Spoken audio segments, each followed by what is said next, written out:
قصة حقيقية. رعب كتاب السحر الأسود. عجز صاحبنا عن كبح فضوله المتزايد يوما تلو الآخر تجاه استطلاع كتاب شمس المعارف. وفي يوم من الأيام بعد انتهائه من امتحانات الجامعة لعامه الأول، قرر الذهاب للمكتبة القديمة والسؤال عن الكتاب. وعلى الرغم من أنه استطاع الحصول على نسخة مقلدة ليست بأصلية، إلا إنه حينها كان في سعادة غامرة. انطلق للمنزل، وأول ما وصل خبأ الكتاب وانتظر الفرصة المناسبة. وبعدها ب10 أيام تقريبا ذهب أهله لحضور حفل زفاف ابنة عمهم، فتظاهر بالإعياء وتخلف عن الذهاب معهم. وكان قد قرأ مسبقا ليلا وسرا في كتابه الحبيب، وكان قد قرر مسبقا التعويذة الأولى التي يريد تنفيذها. وبالفعل طبق كل شيء، قام بالإتيان ببعض الشموع، وعمل على إشعالها وإطفاء كافة المصابيح بالمنزل. رسم الرموز المدرجة للتعويذة وانتظر الإشارة. تذكر القهوة التي وضعها على موقد النار، فذهب ليطمئن قلبه. وعندما عاد وجد الشمعات قد انطفأت جميعها. كانت هذه الإشارة ولم يعلم بها. ما هي إلا لحظات ووجد أهله عائدين. تعجب من أمرهم فسألهم: لماذا لم يحضرون حفل الزفاف أحدث شيء؟ فتعجبوا من أمره وسألوه إن كان نائما بعد ذهابهم ولم يستيقظ إلا لتوه. نظر للساعة فأصابته صدمة تلقاء ذلك، لم يشعر بالوقت نهائيا. انتظر بضعة أيام ولكنه لم يظهر له المارد الذي قام بتحضيره من أجل خدمته على اعتقاده. فقرر أن يتصيد أقرب فرصة لتنفيذ تعويذة أخرى، ولكنها أقوى من الأولى، وكان من أهم شروطها ذبح قطة سوداء. حمل هم القطة السوداء وأين يجدها، فقرر ألا يتعب نفسه بالبحث، حيث أنه لن يتمكن من ذبح كائن بريء. سمع جرس المنزل ففتح الباب ليجد أمام عينيه قطة سوداء تنظر إليه، فشعر في قرارة نفسه وكأنها جاءته ليفعل بها ما قرأه بالكتاب. وبالفعل قام بتنفيذ التعويذة بحذافيرها. لقد ذبح القطة السوداء وجعل من دمائها أداة لرسم الطلاسم والتعاويذ على أرضية الحمام. جعل بعضا من دمها وخلطه بدمه، ومن ثم جعل الدماء الممتزجة تسيل من أعلى رأسه على سائر جسده.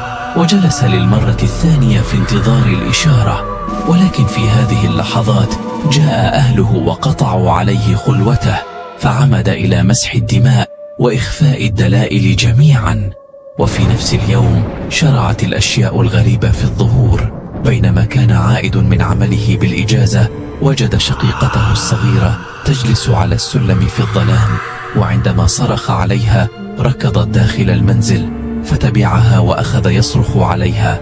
ولما سأله والده عن سبب صرخاته وصوته المرتفع أخبره الخبر، فتعجب من حاله والده وصدمه عندما أخبره بأن شقيقته الصغيرة نائمة منذ وقت طويل.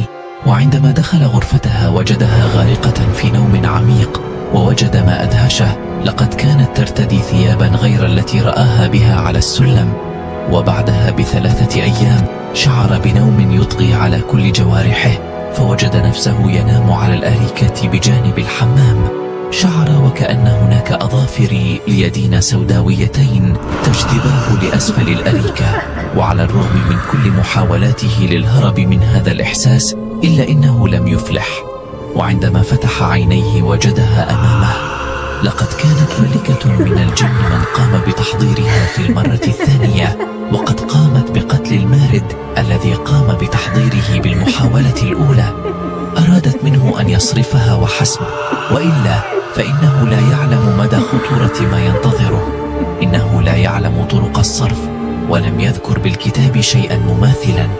شعر بالخوف الشديد من تهديداتها، وأيقن من البداية أن فضوله سيكون يوما سببا في إنهاء حياته بأكملها.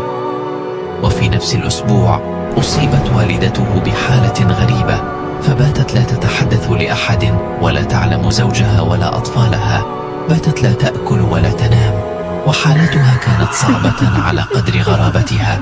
وعلى الرغم من ذهابها بها لأكثر من طبيب، إلا إنه لم يكتشف أحدهم علتها نهائيا. باتوا يقيدون أيديها وأرجلها في السرير. كل ذلك والشاب لم يخطر بباله أن كل هذه الأوضاع بمنزله بسبب ما فعله وبسبب كتابه الأسود اللعين. لوالدته شقيق يعيش ببلاد الحرمين. عندما علم بحالة شقيقته المتدهورة قدم لرؤيتها، وعندما رآها جلس على الأرض فلم يتحمل.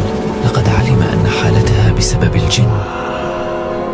كان قد علم معالجا روحانيا لسنوات طوال، وتمكن بخبرته الطويلة ما إن شرع في القراءة عليها أن يعلم كل ما حدث لهم جميعا. أمسك بابن أخته وسأله بنبرة تهديد ووعيد: أين الكتاب؟ كان الشاب قد أفلح في إخفائه فوق سطح المنزل. جلب إليه الكتاب وشرع في عمله، وأول ما فعل قام بإحراقه وبدأ في علاج شقيقته.